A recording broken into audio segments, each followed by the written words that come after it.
And yes, I knew you loved me, baby, by your face. Oh, you're the one. I know you're the one.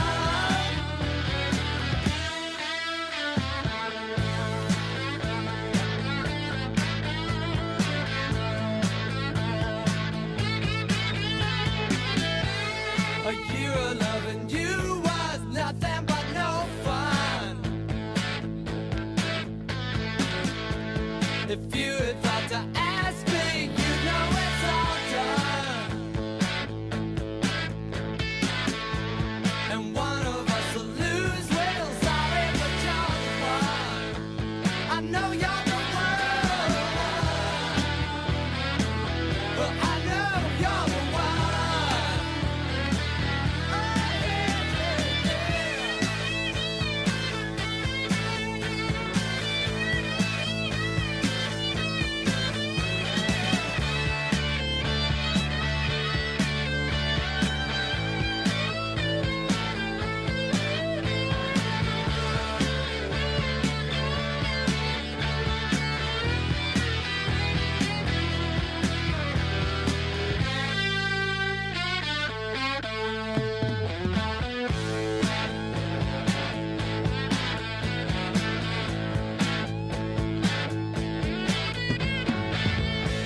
I saw you when you first came looking for my place. You said you need some help, sure, I left your suitcase. And yes, I knew you loved me, baby, by your face. Oh, it was your face, you're the one. I know it was your face, you're the one. Oh, yeah, yeah, yeah, yeah, yeah, yeah. See, I've been on time, but the opening line was late. Late. See, I've been on time, but the opening line was late. Oh, yeah, yeah, you're the baby. Yeah.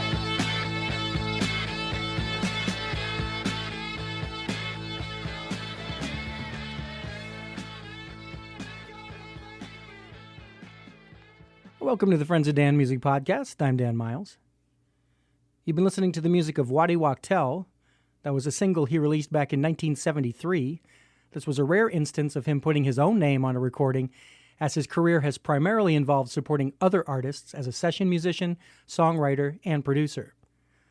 Just a partial list of some of the artists he's worked with would include Linda Ronstadt, James Taylor, Jackson Browne, Fleetwood Mac, Andrew Gold, Randy Newman, Don Henley, Carole King, Bonnie Raitt, Bob Seger, Carly Simon, Melissa Etheridge, Elton John, Iggy Pop, Brian Ferry, Tom Waits, and Bob Dylan, among many others. There's a reason all these beloved artists have sought him out to join them in the studio and on the road. He's the very embodiment of a music industry veteran and is as active today as he's ever been, so I'm thankful to have the opportunity to speak to this talented artist. Joining me on the phone from Los Angeles, California is Waddy Wachtel. Welcome. Thank you, Dan. How are you today, man?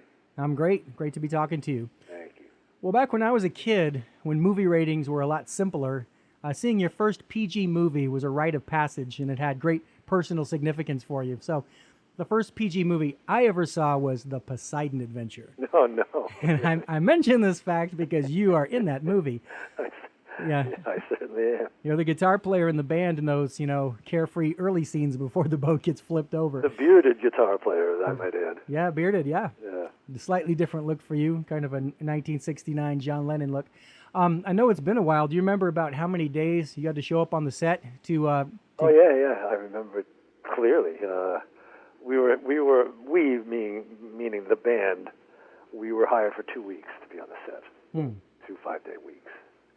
And that's what we did. And then actually, I was on the I was on the road with the Everly Brothers, and I got a call.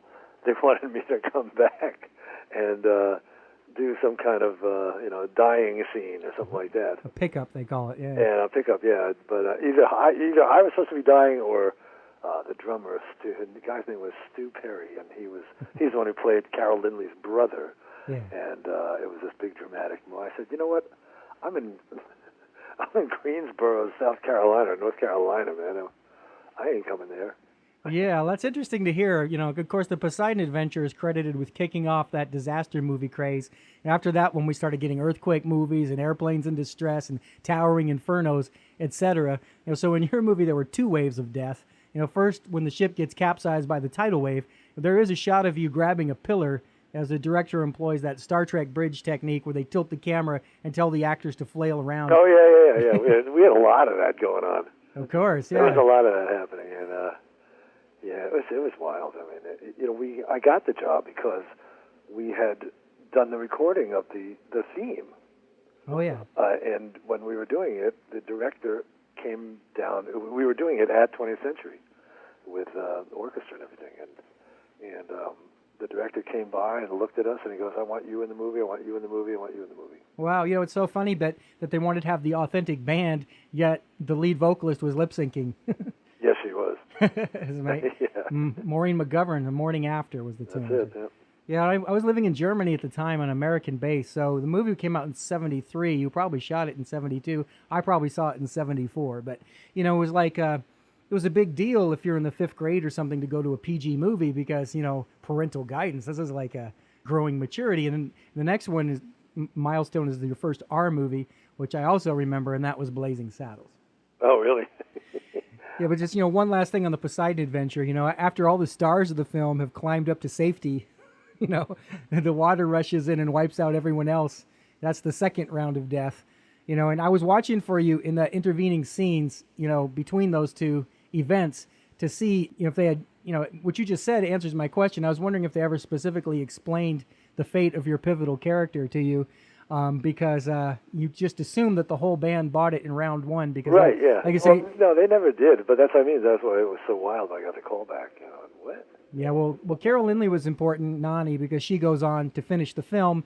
And the drummer is important because it's her brother. So I was thinking, if like you or another band member was still alive and her brother was dead, then there would have been somebody saying, "Hey, let's stay with the purser. Don't go with the preacher." Right, yeah. So it simplified it to. So did she makes it to the end of the movie? Is that right? I don't remember. I'm pretty sure she does. Yeah, not was many really people a do. Sweetheart too. She was really nice. And it was funny when we did Stevie's first solo tour, we played the Wilshire Theater in Los Angeles, and it was a short tour. It was like a 9-gig stint. But we finished up here in L.A., and Carol Lindley came to the show. Oh, cool. And I couldn't believe we looked at each other backstage and went, "Oh, my God." That's you. Funny. I remember you. Small He goes, world. "Oh, my Lord, I remember you." Well, you should. You had more or less matching outfits and you were in the same band. Yeah, the outfits was another thing that I was like, excuse me, but what? I got to wear that? Well, orange? Now, the story was Roddy McDowell's character explained that you guys were playing for free, for free passage. You were given free music. So I guess you're a vagabond kind of group. You weren't... That's right. I remember that now. Come to think of it, yeah. I'll tell you one funny thing about after the Poseidon Adventure, many years after, I was in New York doing Keith's solo record and staying at a hotel called the Mayflower. And I got in the elevator, and Gene Hackman was in the elevator. Wow. And it was just him and I in the elevator, and I went, I can't let this moment pass. So I'm standing in this elevator with him, and it's silent, and finally I said, you're going to find this very hard to believe, but we've worked together. He just goes, what? He's a big boy. I don't know if you've ever seen him in person. He's huge, very tall guy. And he just looked down at me and went, what? I said, the Poseidon Adventure. Don't hit me. The Poseidon Adventure. I was on the set for 2 weeks in the ballroom scene. He goes, oh, yeah, right, the band.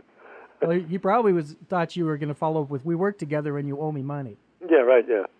And French Connection. Yeah, I was going to say, if you wanted to mess him up, you should have said that you were in the French Connection. You couldn't have pulled off Young Frankenstein because the only person he did scenes with was Peter Boyle. It was so great, too. Well, speaking of movie appearances, I was trying to remember when I first became aware of you, and it must have either been the concert footage with Linda Ronstadt in the FM movie Right. that Steely Dan did the theme song for, or it could have been an appearance on Saturday Night Live, but whichever of those it was definitely in the 70s. Well, Linda's thing came first. Okay. Because I don't believe I did Saturday Night Live till I was with James. So. Okay. Yeah. So I know I saw that too, so I just didn't know which I saw Yeah, first. FM was first. Yeah. Yeah, but basically, I didn't hear about you last week. You've been on my radar for many, many years. But now jumping, way forward in time to a much more recent film project, you had a pretty interesting assignment with this Jimmy, All Is By My Side, where you were tasked to recreate the iconic guitar style of Jimi Hendrix.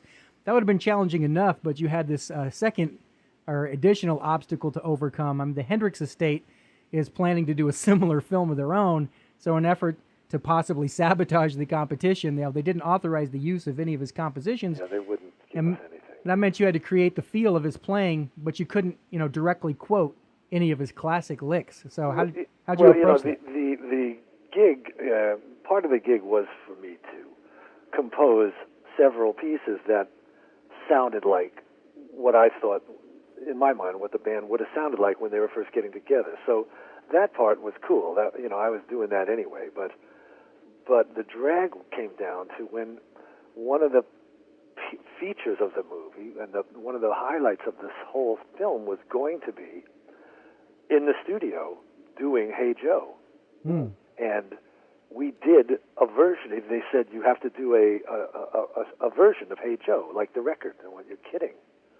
Oh, man, fantastic. And so I listened to the record, and that's when I decided who I wanted to play drums, because I knew I wanted Lee Sklar to play the bass. Yeah.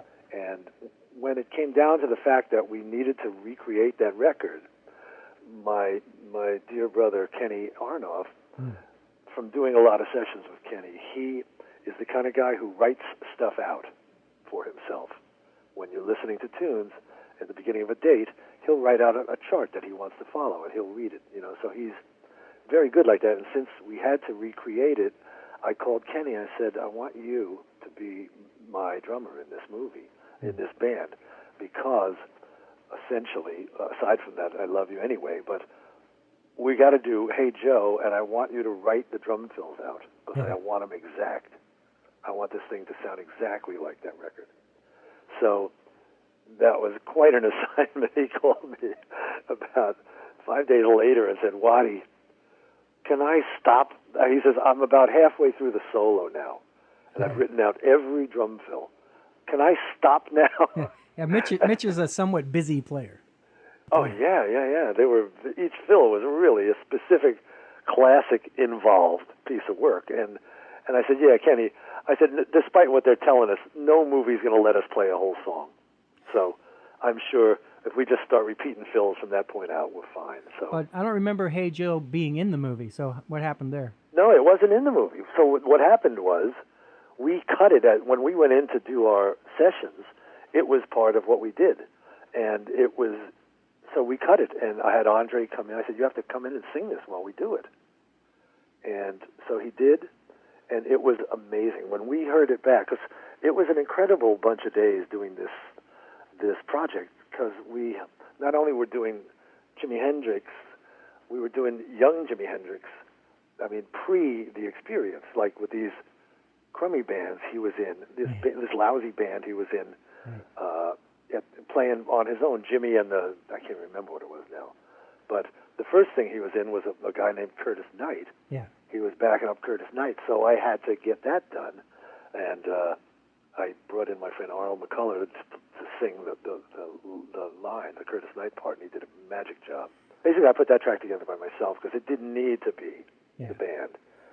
Then we did some nightclub Jimi Hendrix on his own without Curtis Knight stuff, some blues jams, and a version of Hey Joe, a preliminary version of Hey Joe before he wound up doing it the way he did it. And because that got snuffed, we couldn't even use that. Well, it's interesting because Hey Joe was not written by Jimmy, so I know it. You had a shot at that one. They pretended they copyrighted the arrangement or something. They just read us such a riot act. Then we had to be Cream as well. So in the process of recording, it would be funny. I'm working with these guys, and I'd look at Leland. We're doing something, and I go, Lee, you can't play that well.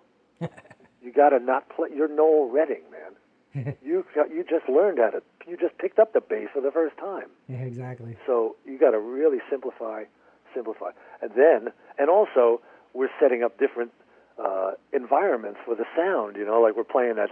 One thing was the Cafe Wah, so I wanted it really dead sounding, real mono sounding. You know, no effects, no nothing, just real dead drums. And then we had to be Cream. Right. So we opened up the mics, took away the baffles, and I said to Lee, all right, now you're Jack Bruce, so you can play all you want. Right. You know, play all over the place. I wrote a piece for that, and then we did some blues, but I wrote one piece.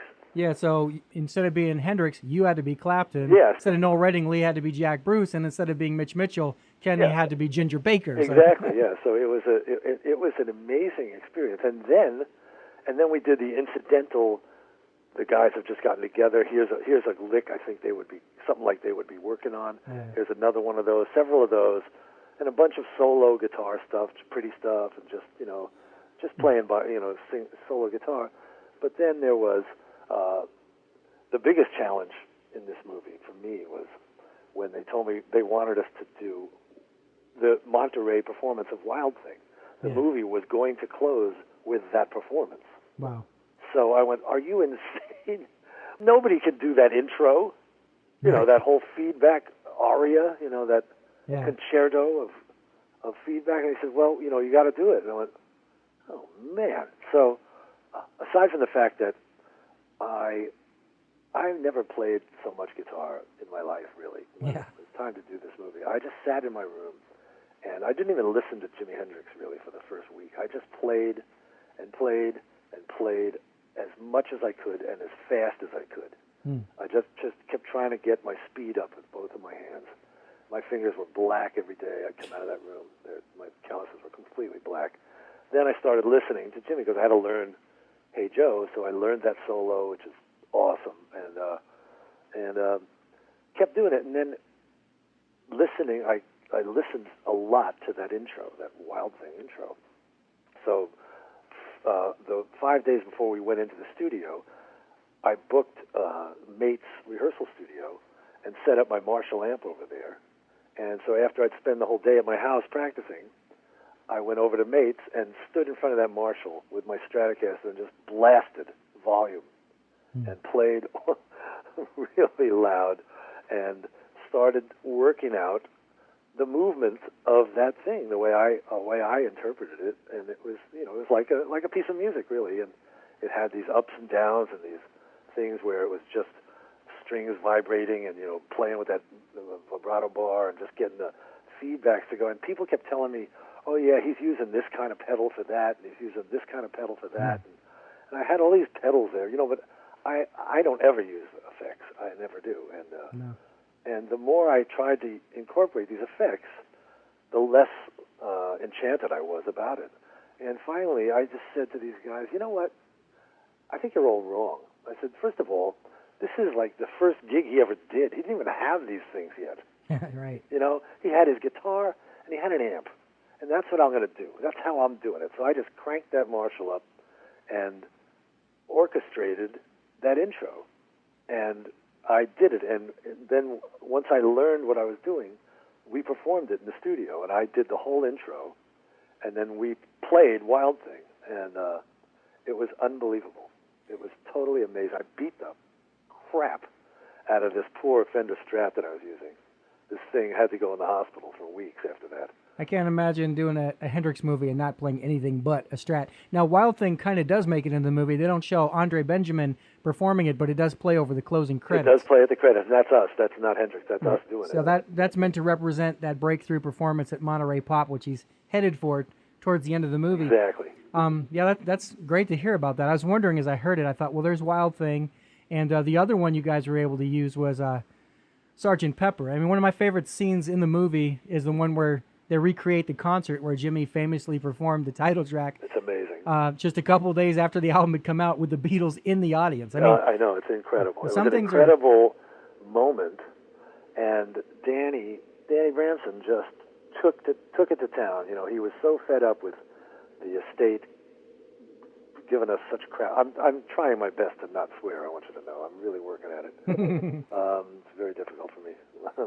But he just said, screw them. And he went right to Paul McCartney and to Yoko and said, I want and need to do Sgt. Pepper, Jimmy's version. Do I have your blessing to do it? And Paul said, you have it. You do whatever you want. Cool. It was so fantastic. And then we went in and we cut that track. And I never heard Andre's vocal on it until I saw the movie. Oh, wow. Yeah, because I cut the track and they were over in Ireland doing the filming. Well, I have to say that the Hendrix estate is going to be hard-pressed to find a better performer. Andre Benjamin really captured Jimmy's voice and cadence. He was fantastic. If anybody hasn't seen it, it's called Jimmy, All Is By My Side. It was written and directed by John Ridley, who did 12 Years a Slave. Yeah. Was it an English-Irish production?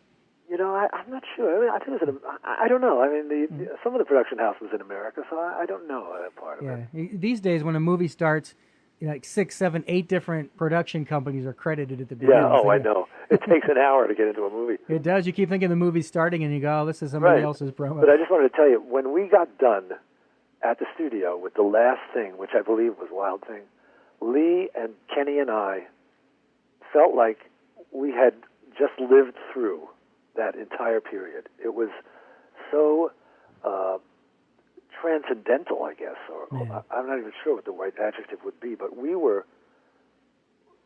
had lived it. We went through every moment of that time. It was unbelievable, man. And that's awesome. It was really an incredible moment of peaceful. Holy hell, man! What did we just do here? And when I'm telling you, the version of Hey Joe we did was magnificent. I mean, when we went in the booth, because my best friend and engineer and producer Nico Bolas did the engineering, and when it got to Hey Joe, we said, all right, now we got another setup. This is them in the studio the first time. Drums are going to be mono. Da-da-da-da, da-da-da. We monoed out the drums. When we went in to hear the playback, it was shocking because it sounded just like the record. It really did. The echoes were the right echoes. The drums had the right sound to them. It was unbelievable. We're going to have to find a North Korean to help us leak that out to the public. I know. Well, I kept saying, well, can't we release it? They can't stop you from releasing it. Right. I have it. We've got it. Yeah. It was really great. But it was an amazing journey.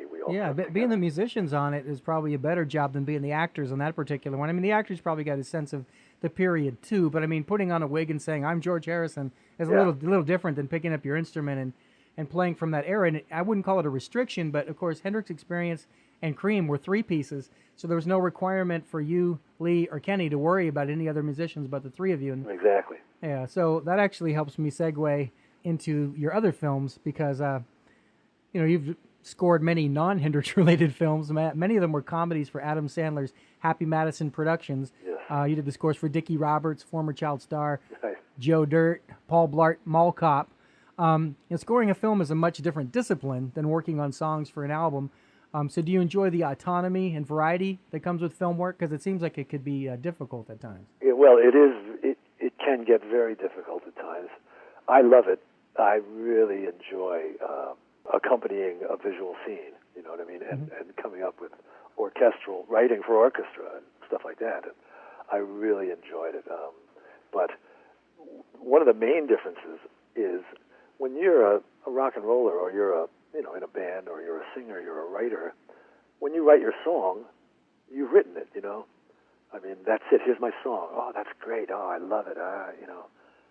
But when you're writing for a film, you have to answer to, there's a lot of people that have to say yes. Yeah. So you pour your heart into anything you write, always. And so you work your ass off on something, and you bring it in, and you play it for someone, they hear like 3 beats, they go, no, what else you got? Now you're known for playing vintage instruments, particularly old Strats and Les Pauls. Is it true that you once bought a guitar from Stephen Stills and then he forgot he sold it to you and he accused you of stealing it?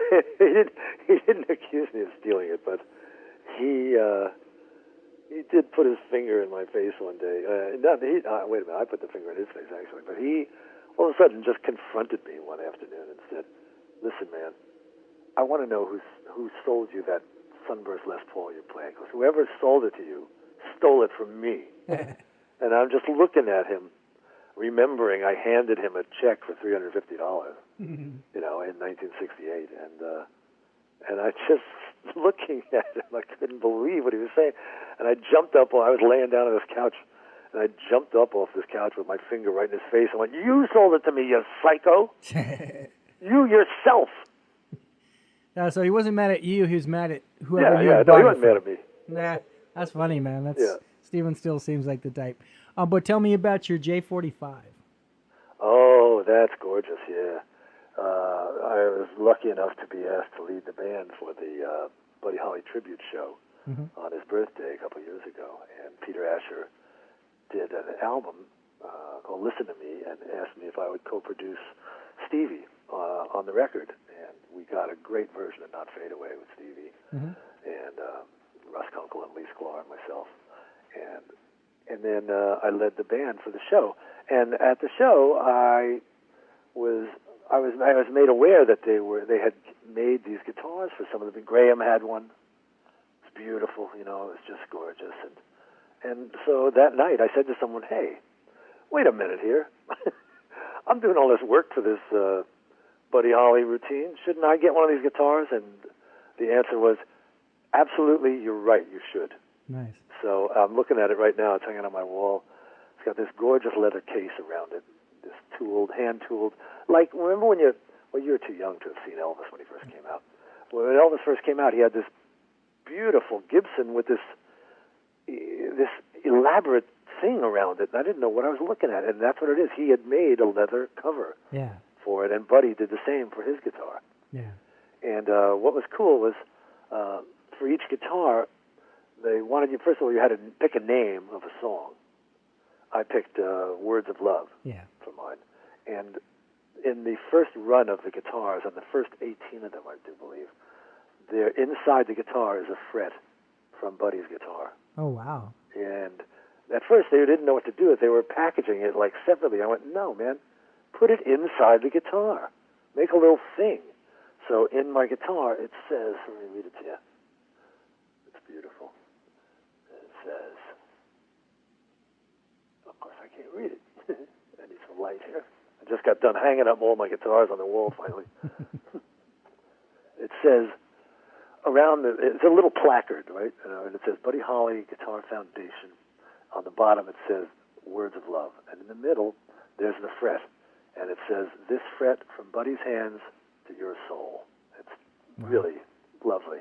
I'll give you $25 for that guitar. Yeah, you'll have to do better than that. Maybe 26, I think. But I'll just tell you 6 months from now when you see me playing it. Don't you remember I gave you a check for $350, man? yeah, right. That's right, Stephen. Yeah. I imagine that more people are familiar with the Beatles cover of Words of Love than the Buddy Holly original. Right. And you also did a version of the song that I can honestly say I prefer to both the original and the Beatle cover for two specific reasons. All three are virtually identical vocally. That's kind of a wash. But musically, I think the more relaxed tempo that you used makes a better rhythmic pocket. But the real clincher is your elegant guitar solo, which is an attribute which the other two recordings, were not able to manage. At least. Yeah, I was happy to. I was really happy with the way that came out, and that's the Les Paul singing on top of the Strats. So. Yeah, is that a one-man recording? No additional musicians? Yeah, no additional musicians. Well, I want to pause a moment so everybody can listen to your recording. Let's go ahead and play that. Here's my guest, Waddy Wachtel, serving up some Words of Love.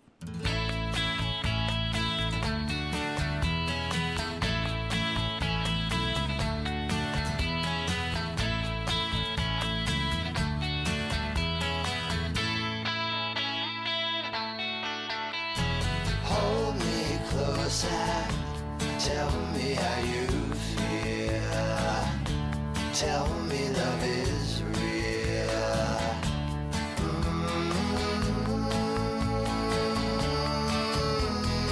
Words of love you whisper soft and true. Darling, I love you.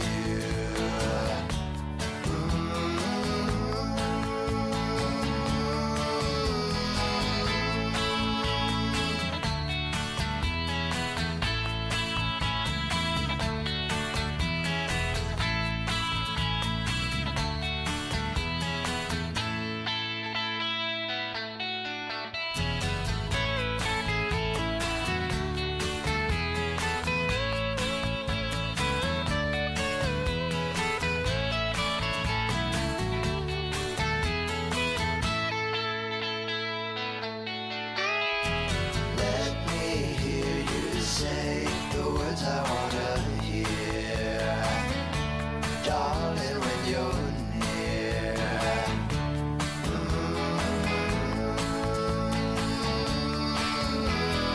Words of love you whisper soft and true, darling.